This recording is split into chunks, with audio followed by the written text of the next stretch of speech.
Good morning, student. Today we are doing 9th class math and exercise 14.4. Today's topic is mean, mode and median. First of all, we will discuss about the mean. The meaning of the mean is the average of the some observations, some numbers. So we can predict the number by using the mean of the given data.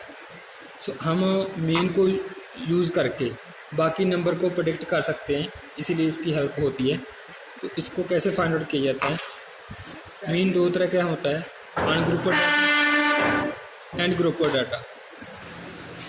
तो first हमारे पास जो है for ungrouped data के लिए mean का formula क्या बनेगा? Mean को हम एक्स के ऊपर बार के साथ भी डिनोट कर देते हैं।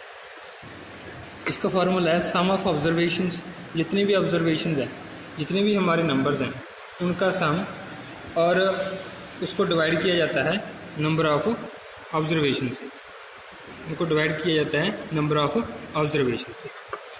तो late if x1 x2 x3 ये हमारी ऑब्जर्वेशंस हों, ठीक है, ये हमें नंबर्स गिवन होते हैं, जो टर्में गिवन होती हैं वो कितनी भी हो सकती हैं, हमने n तक ले ली। तो हमारा जो फार्मूला बनेगा मीन का x बार, क्योंकि x का मीन निकाल रहे हैं तो x बार, ठीक है। सम ऑफ ऑब्जर्वेशन, इन सभी का सम कर देना है और उसको n के साथ डिवाइड कर देना है। n मीन्स जितनी हमारी ऑब्जर्वेशन है, n number of observation counting of the that terms, ठीक है। इसको समेशन के साथ भी डिनोट कर देते हैं। इसका मीनिंग होता है कि सम ऑफ टर्म्स, इसका मीनिंग होता है सम, इसे समेशन बोल देते हैं। xi, आई की वैल्यू 1 2 3 सो ऑन हो सकती है, जितनी टर्में होंगी वहाँ तक आई चलेगा, ठीक है बच्चे।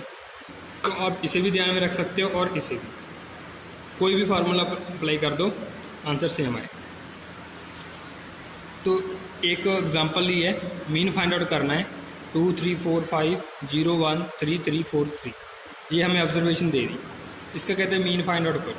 तो ये अनग्रुप्ड डाटा है, ठीक है, अनग्रुप्ड डाटा है, इसका कोई ग्रुप नहीं बना हुआ, कोई फ्रीक्वेंसी नहीं गिवन, सिंपल डिस्क्रीट ये हमारे पास डाटा गिवन है।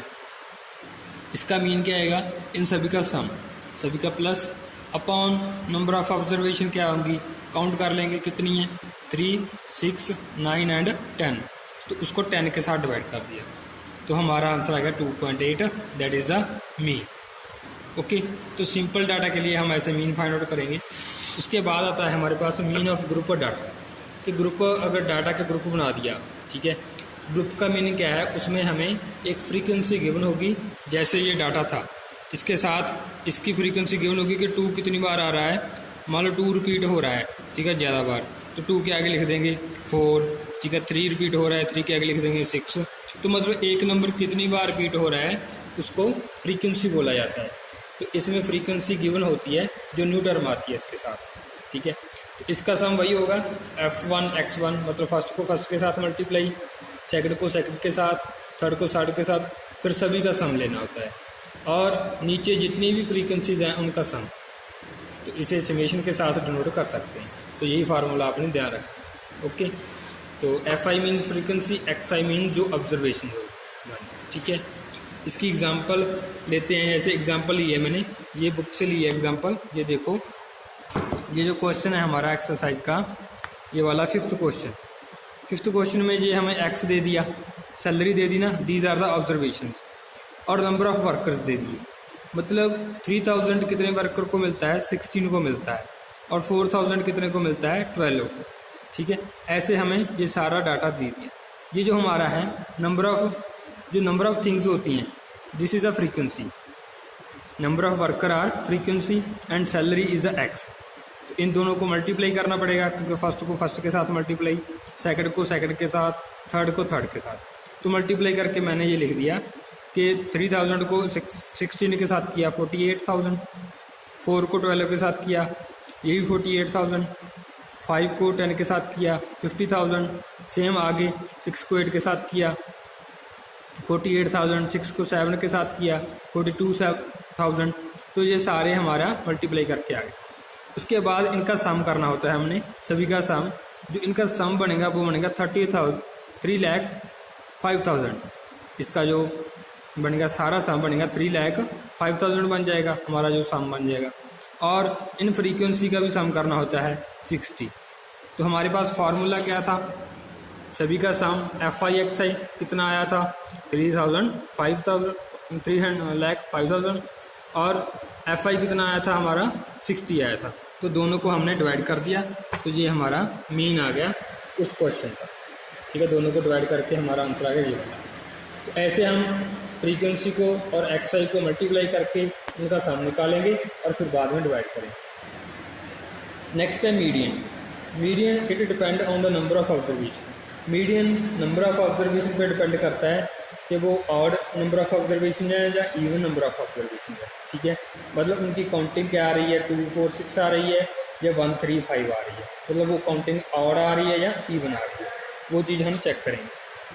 And it is only for ungrouped data, this is only for ungrouped data. तो ये जो हमारा जो आज इसका फॉर्मूला पढ़ेंगे ये अनग्रुप्ड डाटा के लिए होगा। ओके, तो next, if N number of observation are odd, मतलब अगर 3 है 5 है ऑब्जर्वेशन, तो मीडियन का फार्मूला आएगा n+1, जितनी भी टर्म है मान लो 5 है, 5 + 1/2। तो जो टर्म आ गई 5 + 1 मतलब थर्ड टर्म आ गई, तो थर्ड हमारा आंसर आएगा। तो वो वाली टर्म लेनी है हमने, वो टर्म उठा लेंगे। ठीक है, आगे इसकी एग्जांपल करेंगे, हम उससे आपको क्लियर हो जाएगा। अगर n इवन है, नंबर ऑफ ऑब्जर्वेशन अगर इवन है, ठीक है, तो उसका फार्मूला डिफरेंट है, n/2 ये वाली टर्म लेनी है, और n/2 + 1 मतलब ये ऐसे होता है n/2 + 1, ऐसे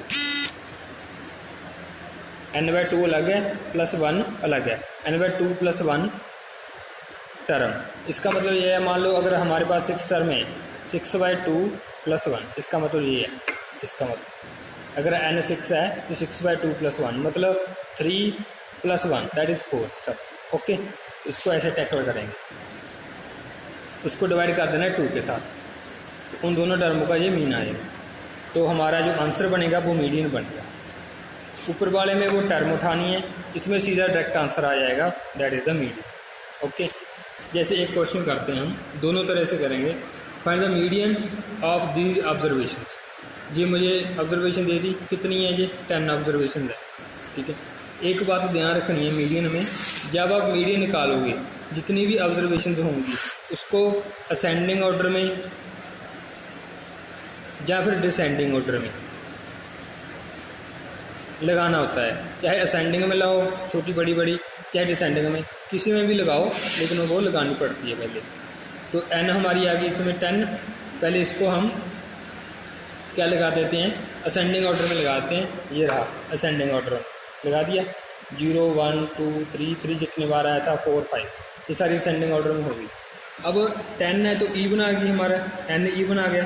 ठीक है, तो क्या करेंगे, इवन वाला फार्मूला अप्लाई करेंगे, ये वाला n/2 वाला।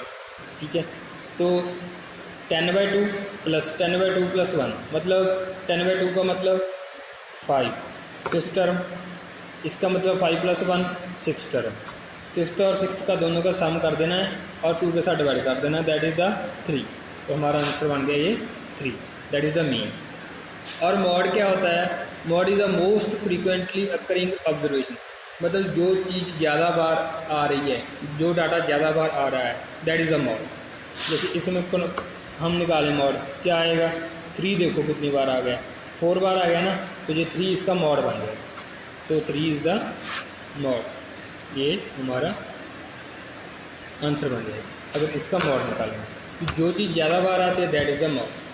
अब आपने क्या करना है कि इस एक्सरसाइज को सॉल्व कर लेना है, 14.4 को, इसके सारे सम सॉल्व हो जाएंगे। ठीक है बच्चे, thank you, have a nice day.